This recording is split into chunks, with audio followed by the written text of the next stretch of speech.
Dear students, welcome to the lecture on countability. So look at the picture. Have you ever tried to count the stars in the sky? It looks difficult, right? Actually, it is not possible to count all the stars in the sky. That is, you can start counting, but surely you will miss some of them. Now, what is the reason behind that? One of the reasons is that it is infinite. Now the question is this condition, that is that infinite, sufficient? Now try to count the railway ties in this picture. For a time being, assume that this rail line is infinite in some universe. That means it does not have any ends. So it is infinite from this side as well as it is infinite from this sides. Okay. Now if we assume these infinite rail lines, now if we want to count the ties of these rail lines, then we can see that it is easily countable. That means you can count in this way. Suppose this is my 1, then we can assume this is my 2. Suppose this is my 3, this is 4, this is 5, this is 6, this is 7. So in this way we can count the ties of these rail lines, though it is infinite. That is, though you cannot finish the counting, but you can assure that you will not miss anyone. That means the condition infinite is not sufficient. That is, if you have an infinite set, that can be countable. Now look at these two different pictures. Look, if I ask you to count the railway lines from these figures, then you can easily count the lines of the right hand picture, right? But you will find difficulties to count the lines of the left hand picture, though both have finite number of lines. Now what is the reason behind that? Both are finite, but still you are getting difficulty to count the railway lines in the left hand picture, right? So the main problem is there is no pattern in the left hand picture, and the right hand picture is a collection of parallel lines. That means it has a pattern. That means if you have an infinite set which does not have any pattern, we will call it uncountable. That means you cannot count it. But you have a finite set or you have an infinite set with a pattern, then we will call them as a countable set. Now obviously these are just vague words, right? I should talk mathematically. So now I define the countable set and uncountable set mathematically. So let's start with the finite set. A set is called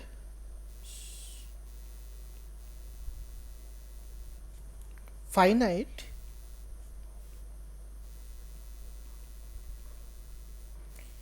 if there is a bijection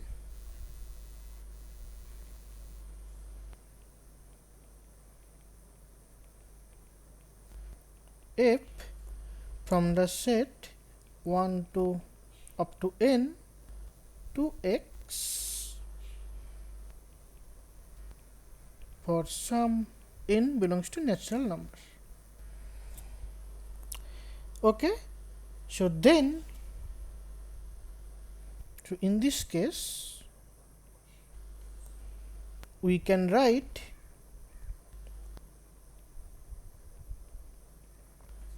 x as a finite set of this one, that x1, x2 up to xn, where xi is my f of I for I equal to 1 to up to n. Okay, and here I want to note that the empty set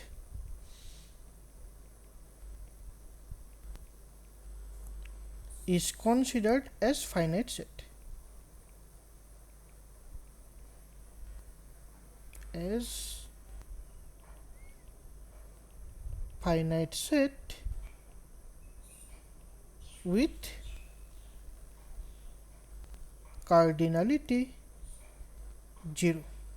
So what is a cardinality? So cardinality is the number of elements of a finite set. Now this is finite. Now if a set is not finite, it is called an infinite set. So here is a definition of infinite set. So if a set is not finite,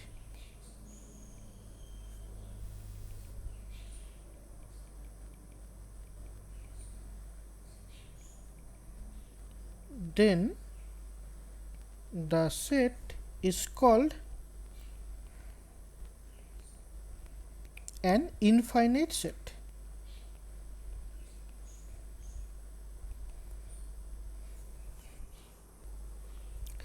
Now there is another term called countably infinite set.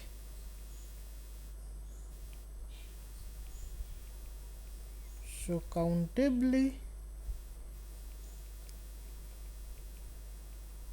infinite set.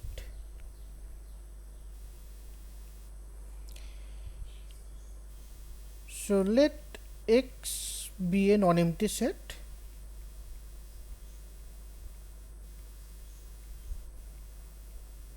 Then X is called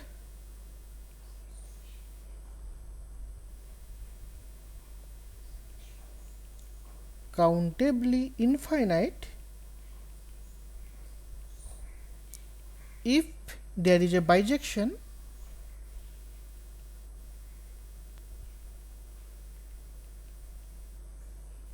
f from the natural number to x. Okay. Now we can define the countable set.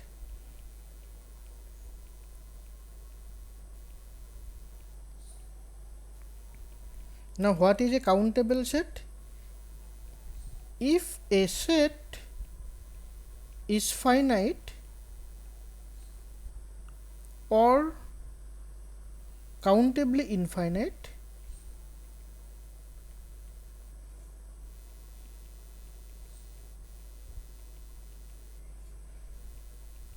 then the set is called a countable set.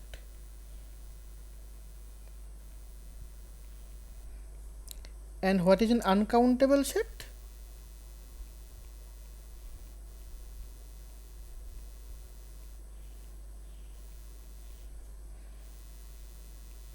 If a set is not countable,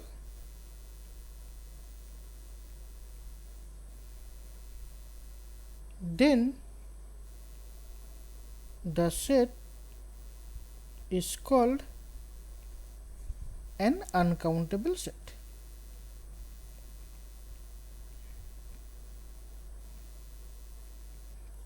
Okay. So that's mean we can classify the set in this way. Suppose we have a set, we have two options, either it is finite or infinite. Now if the set is finite, then it should be countable, right? And if the set is infinite, then also we have two possibilities, either it can be countable or uncountable.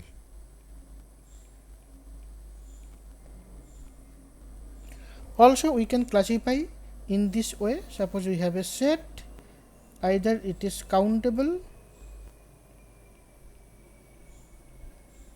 and uncountable. If the set is uncountable, then it should be infinite. But if the set is countable, then we have two options.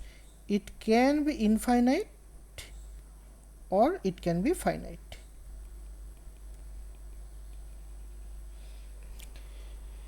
Fine. Now before going to the proofs of some theorems, I want to state the well ordering principle of the natural numbers.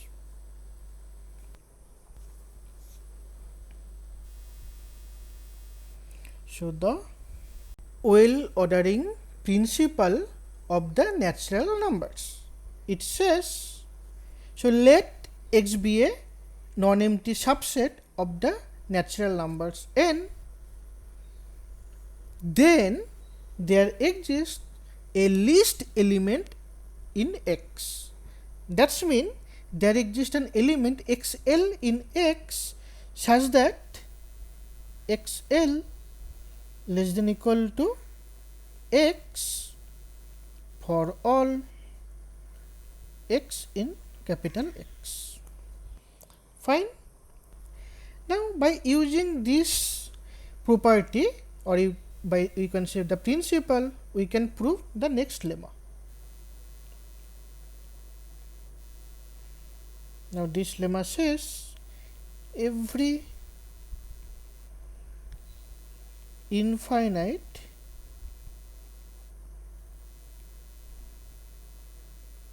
subset of n is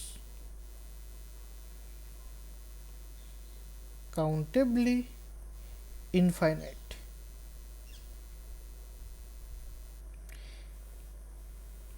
Okay, so here is the proof.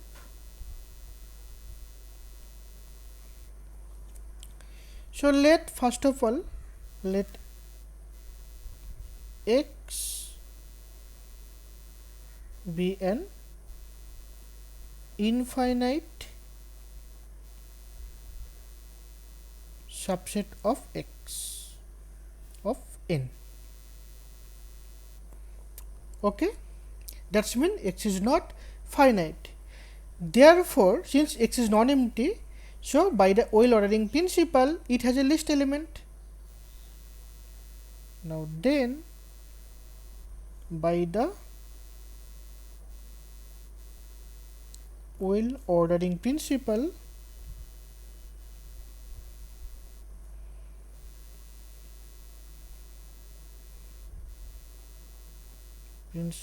of n, x has a least element, right? So say the least element is x1. Okay, now we define let f of 1 equal to x1. Now take the set x minus x1. Now x is an infinite set, right? Now we just delete one point from x. So we delete the point x1. Therefore again it will be an infinite set, right? In fact it is a non-empty set. Now again it has a least element. Now again by the well ordering principle,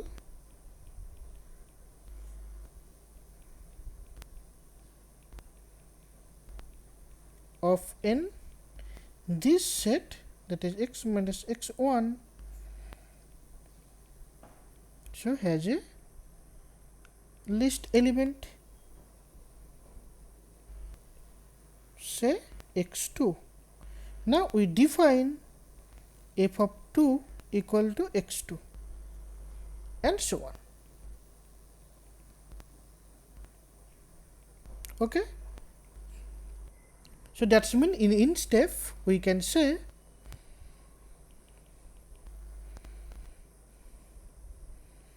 so by similar argument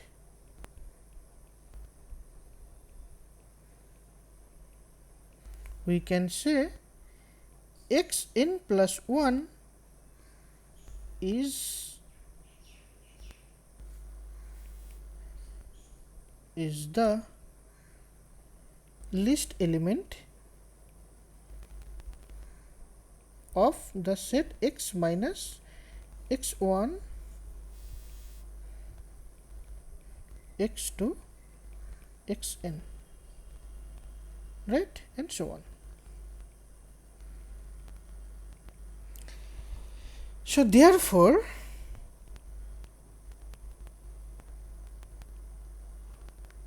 we have a function f from the natural number to x by f of n equal to xn. Now by the construction we can check that this function f is a bijective function. Why?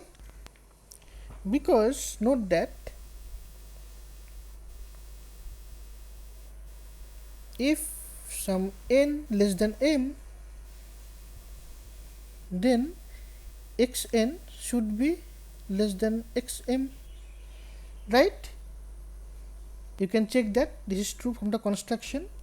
Therefore f is injective. Also it is surjective, because if x belongs to x, then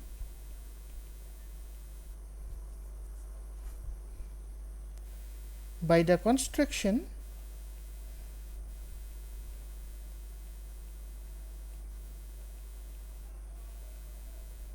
we must have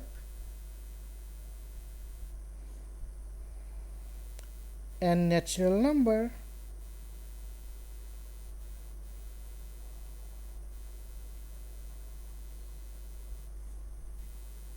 n which is less than equal to x, such that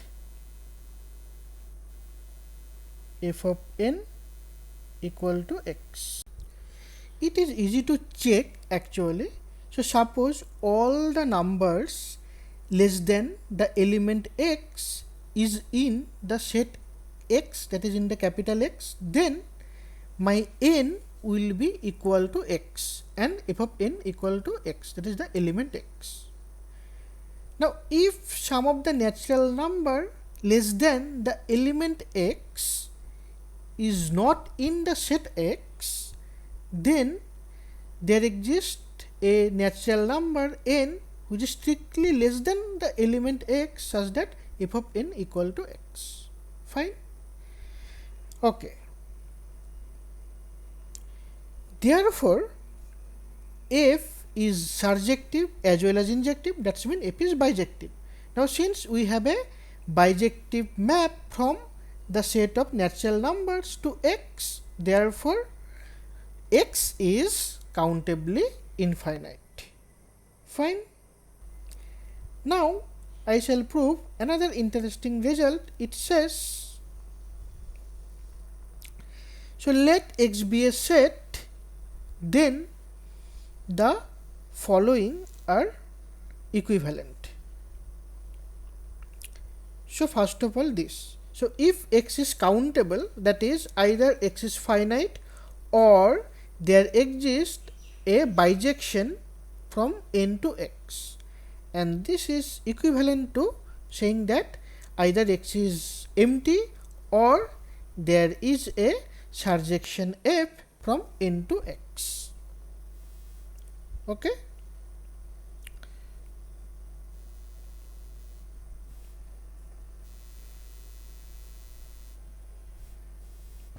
Fine.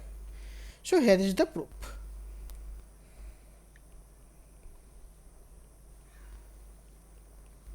So first of all we assume that x is countable, that means either x is finite or there is a bijection from n to x. Then we prove that x is either empty or there is a surjective function from n to x. So first we prove 1 imply 2. So x is countable. So case 1,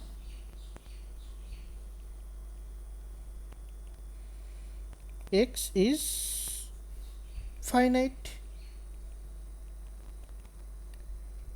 that means either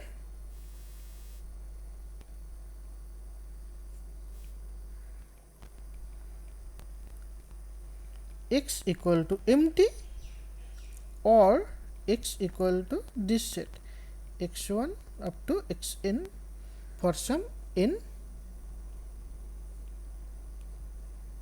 belongs to natural number, right?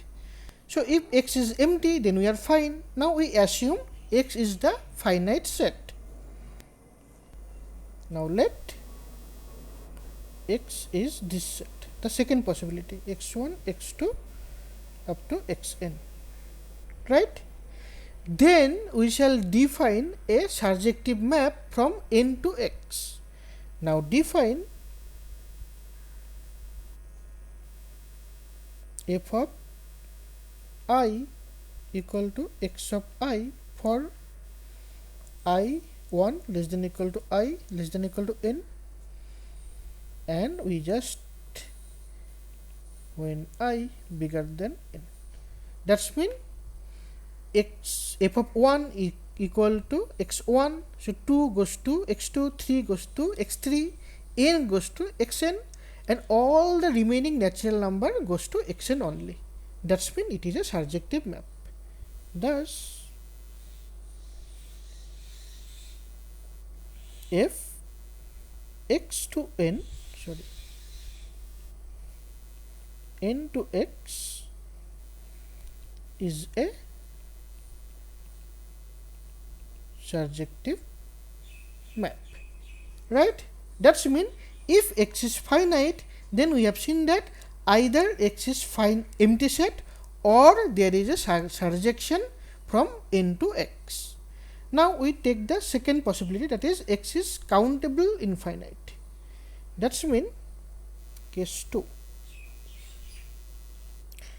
Now let f is countably infinite. So that's mean there exists a bijective function from n to x.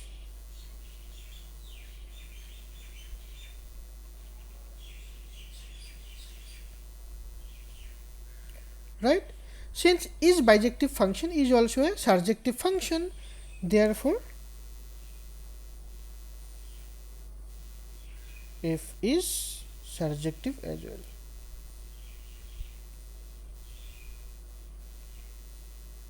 So there is nothing to prove here, right? So that's mean 1 implies 2, right? So if x is countable, then there exists a surjective function from n to x. Now we prove 2 implies 1. That's mean we assume that either x is empty set or there is a surjection from n to x, and we will prove that x is countable.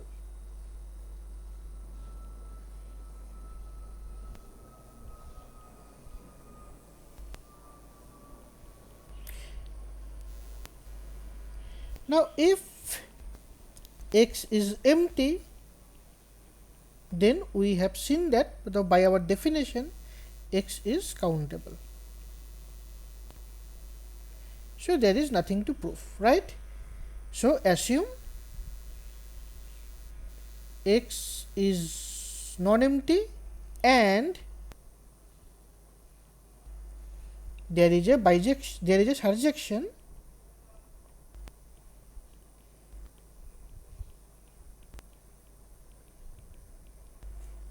f from n to x. Okay, so that's mean if we choose any element here, then the inverse image of this x will be some non-empty set, right? That's mean for each x in x, so f inverse x is non-empty. Now we define a function g from x to n such that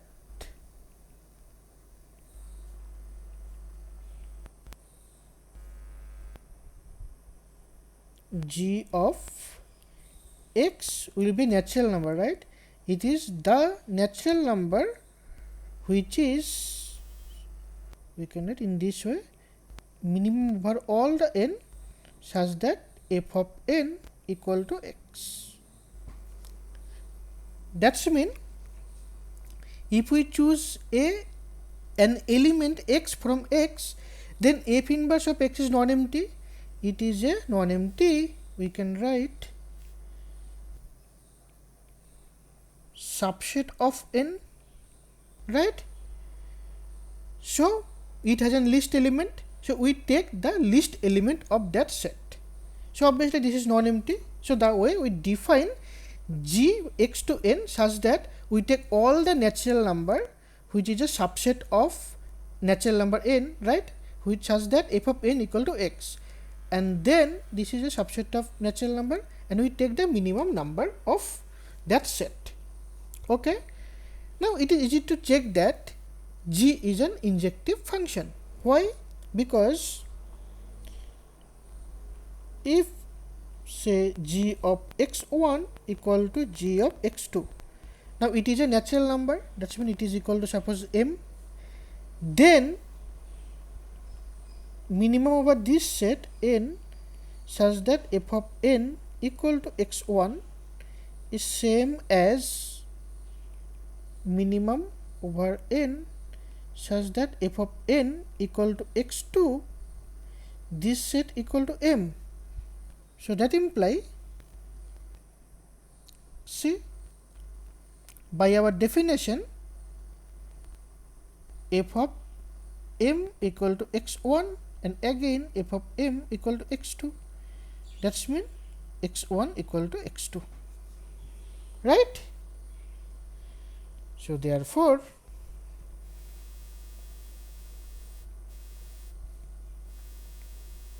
the map g x to n is injective. Therefore g x to, now say g of x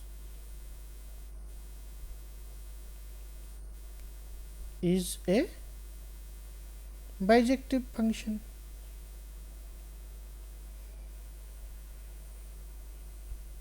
Right? So here I can use a different symbol, say g bar. Fine. Now we have two possibilities. Gx can be finite or it can be infinite. Now if Gx is finite,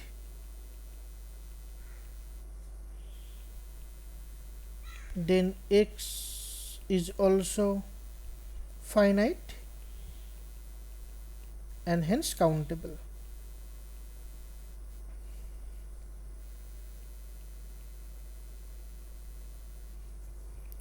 Right? Now if Gx is infinite, then Gx is an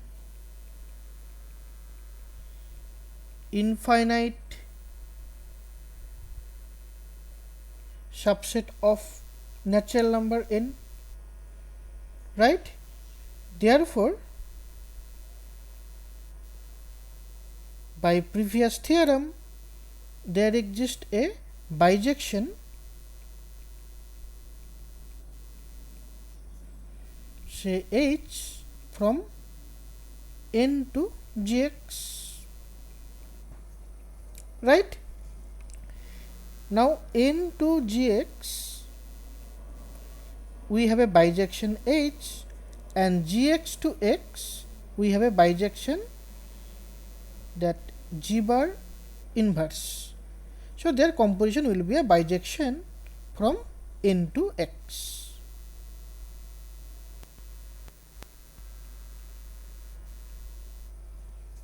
Right?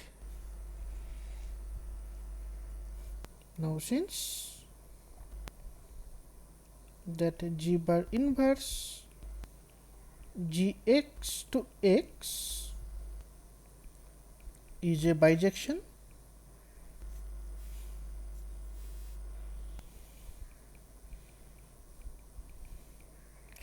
So therefore this inverse composition H is a bijection.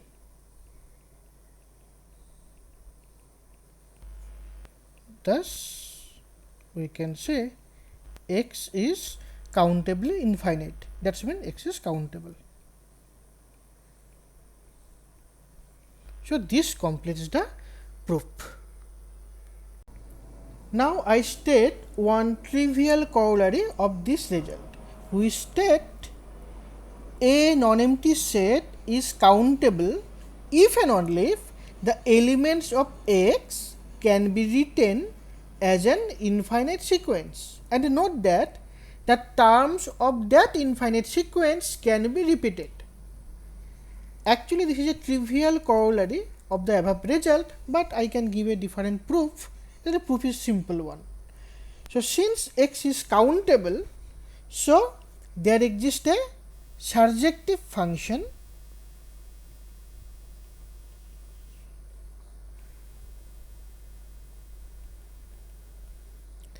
say f from n to x, right? It does not matter either x is finite or countably infinite.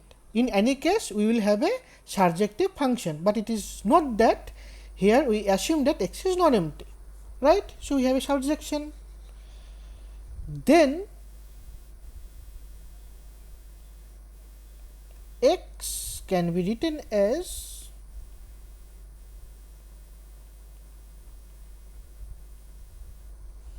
the sequence x1, x2, x3, x4 in this way, where xn is just my f of n, that is image of the natural number n for all n belongs to natural number. Note that xi can be equal to xj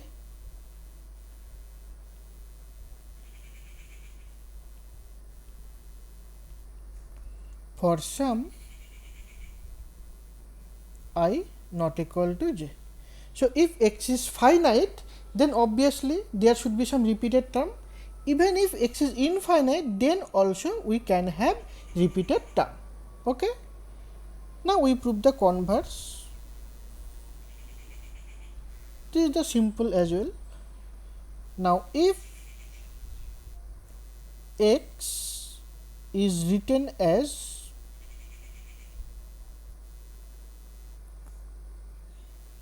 this infinite sequence x1, x2, x3 in this way, where terms can be repeated, then there exists a surjective function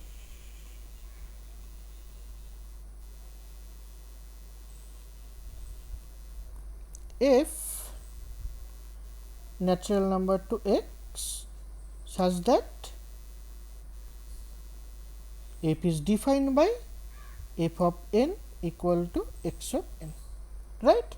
So by the construction you can see that it is a surjective function, right? So thus by our previous result x is countable.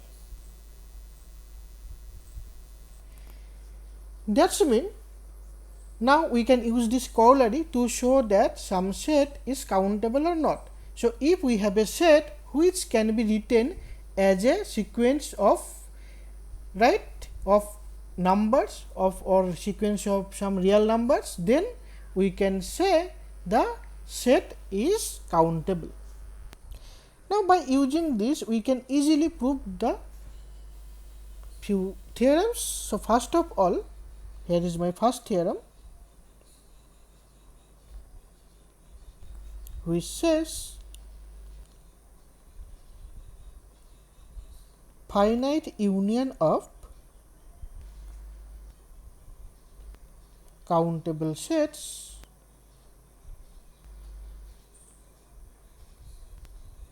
is countable.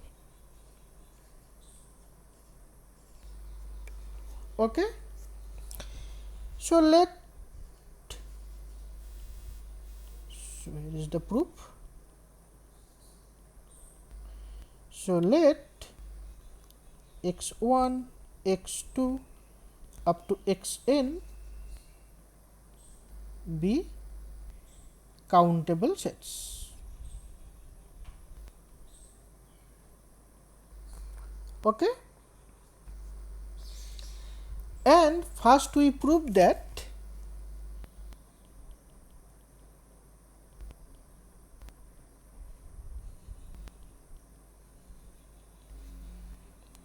x1 union x2 is countable.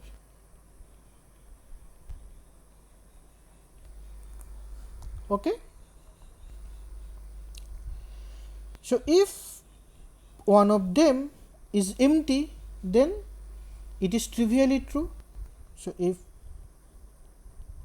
one of them is empty, then x1 union x2 is either equal to x1 or same as x2, right? Hence it is countable.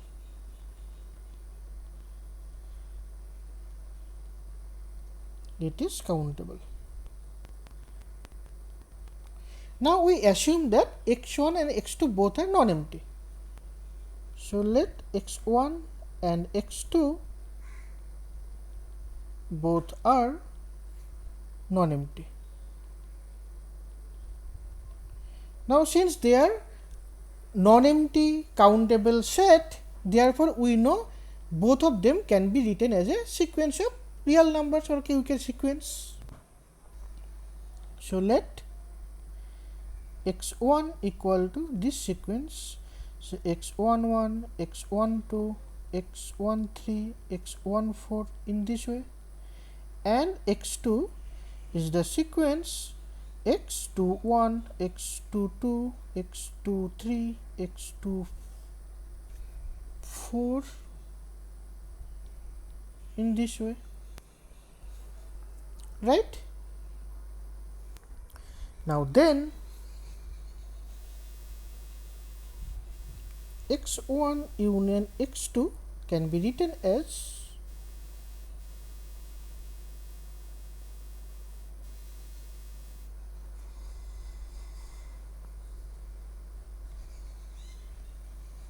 you can write here. So x11, x21, then x12, x22, x13, x23 in this way. That's mean we can list the elements of x1 union x2, right? Thus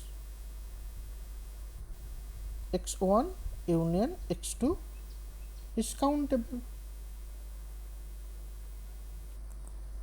right? Now similarly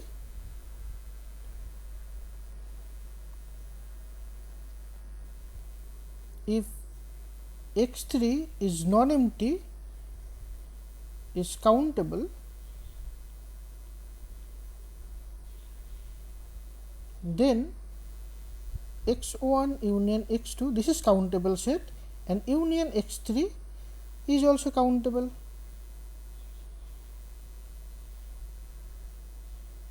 Right? Therefore, after finite steps,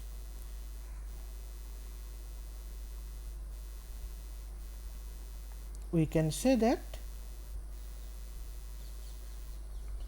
so union of I equal to 1 to n xi is countable.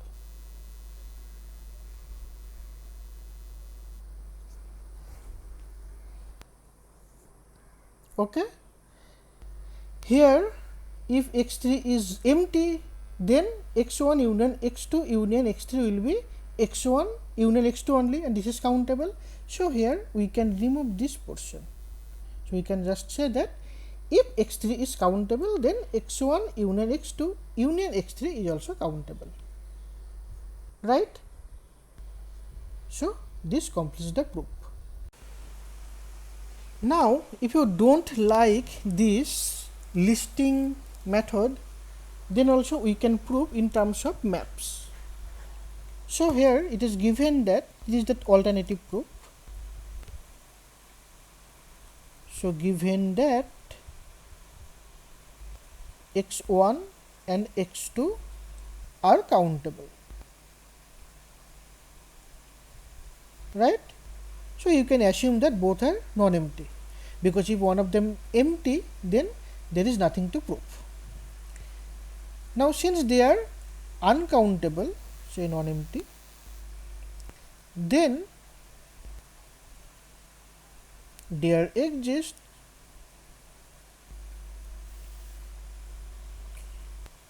surjective functions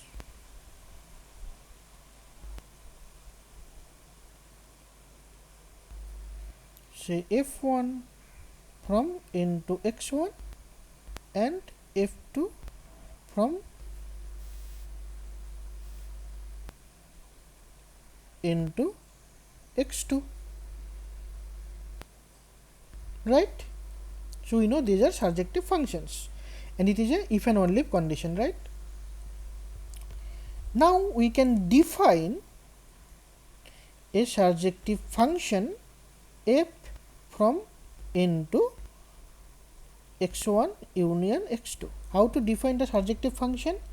So we assume that f of 2n minus 1 will be my f1 of n, and f of 2n will be f2 of n, where n belongs to natural number, right? Then it is easy to check that,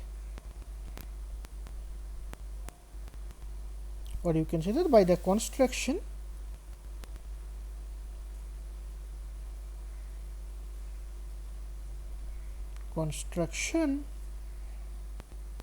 f is a surjective function, right? Thus x1 union x2 is countable. Actually this proof is not a new one, this is the same as before, but it has the different representation, but the logic is same. Okay. Now there is another interesting theorem, or you can say that there is a generalization of this theorem. It says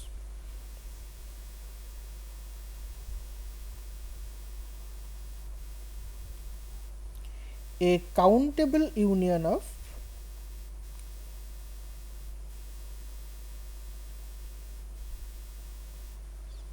countable sets is countable, is also countable. Now here we prove this theorem by the listing property. So here is the proof. So first of all we assume that say xn be countable sets, right? Now without loss of generality we can assume that all the xn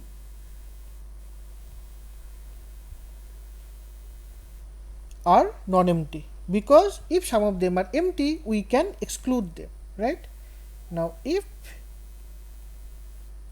some of xn's are empty, we can exclude them, right?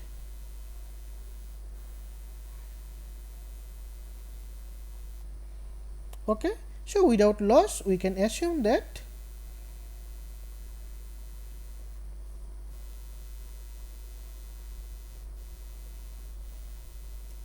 can assume that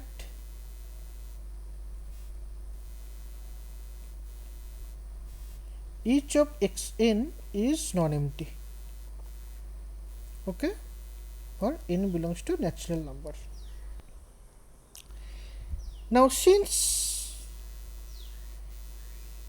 each of xn is countable,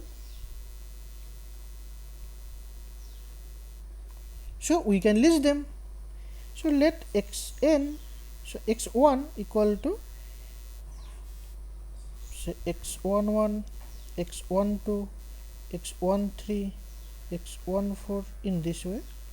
So we can list them, right? So x2 equal to x21, x22, x23, x24, x3 equal to x31, x32, x33, x34 in this way, right, and so on. Okay, so here we use the axiom of choice. Now then, so by using axiom of choice we can assume that these are the complete list, right? Why we need to use the axiom of choice? Because by the listing we cannot complete the listing, right? So that is the reason we use the axiom of choice. Now we count diagonally. That's mean this is my first one, so you will count this way. Okay, so that's mean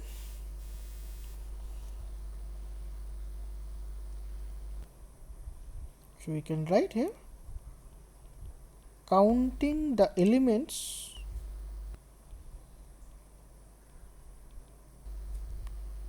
diagonally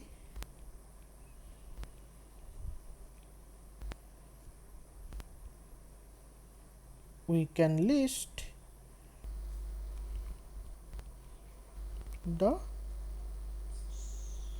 elements of that union of n equal to 1 to infinity xn. Okay, so as you can say as n infinite sequence.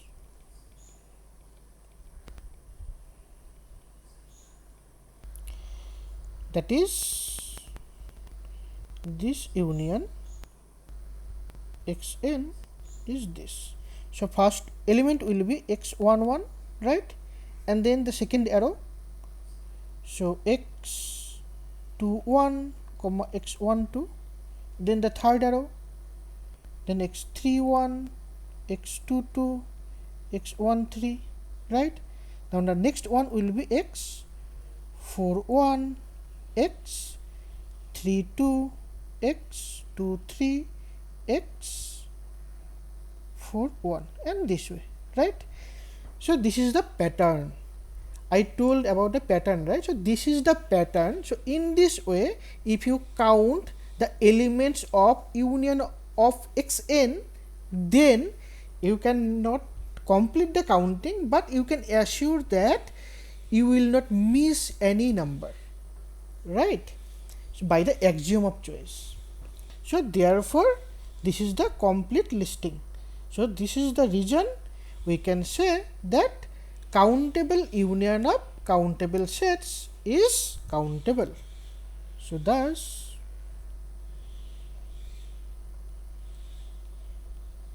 countable union of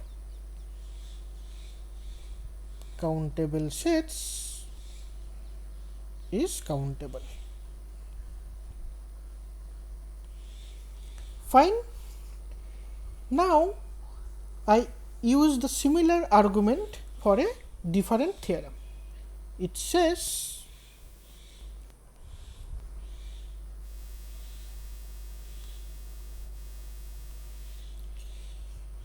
so the theorem is the Cartesian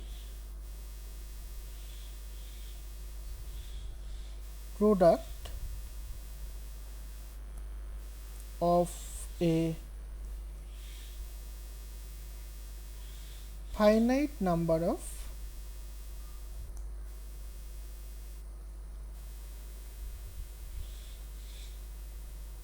countable sets is countable.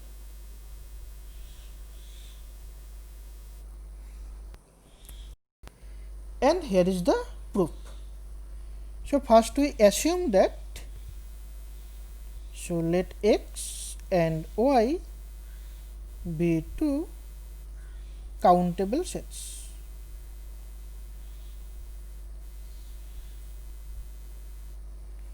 Okay, and we want to find that, or we can say that we claim that x cross y, that is the Cartesian product of x and y, is countable.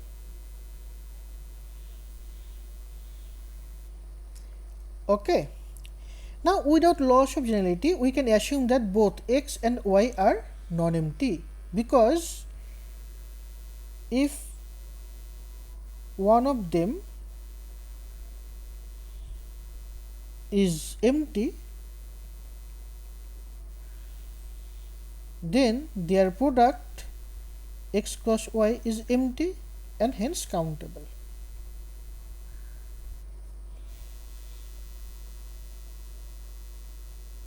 Okay, so without loss of generality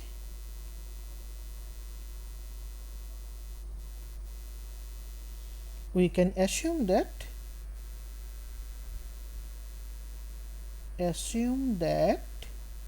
both x and y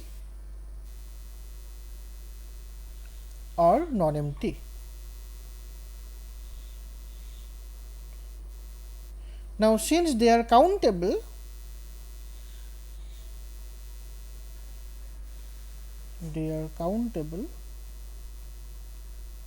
so they have a listing, right? That's mean we can list the elements of x and y as an infinite sequence. So let x equal to the set x1, x2, x3, x4 and y equal to y1, y2, y3 in this way, right? Now note that here the terms can be repeated, so they may not be distinct. So this is the note. You should not forget that the terms can be repeated.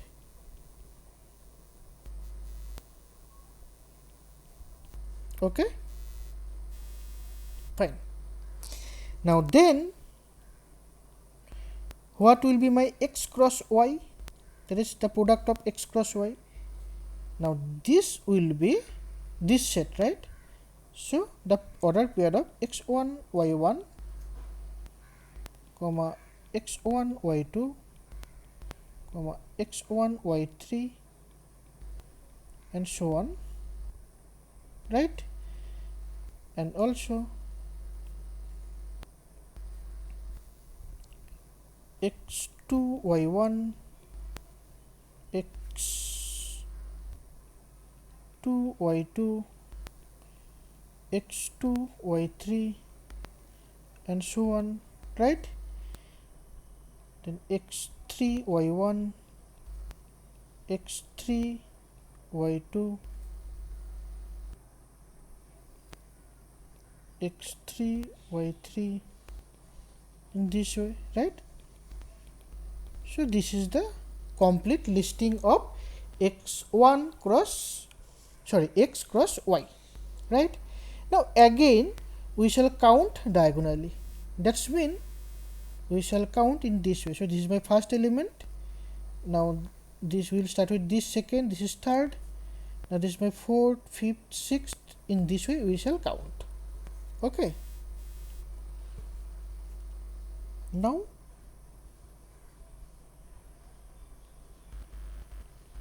counting diagonally,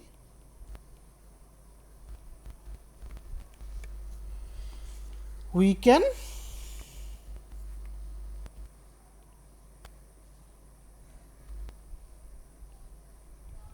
list the elements of x cross y as an infinite sequence, right? And this is the sequence. So first element is x1 y1 and then x2 y1, then x1 y2, right? And then x3 y1, x2 y2, then x1 y3 and so on. Now this is a pattern, and in this way we can list the elements of x cross y. So therefore this is the complete listing, right? So we can say that x cross y is countable, right? Okay, now we can prove our these main statements. That's mean, so let x1, x2, x3 up to xn be non-empty sets, non-empty countable sets. Okay, then why we need to assume non-empty? Because if one of them is empty, then their product will be empty, so it will be countable, right? So without loss we can assume that all of them are non-empty. Now since all of them are non-empty, we can just use that previous one, that previous para, that x1 cross x2 is countable, right? Since product of two countable set is countable, we proved that. Then we have x1 cross x2 and x3 both are countable,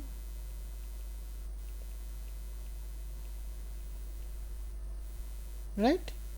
Thus their product, say x1 cross x2 and product with x3 is also countable.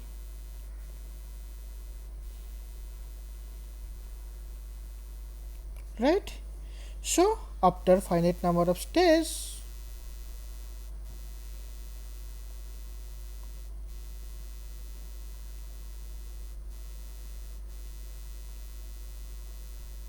we can say that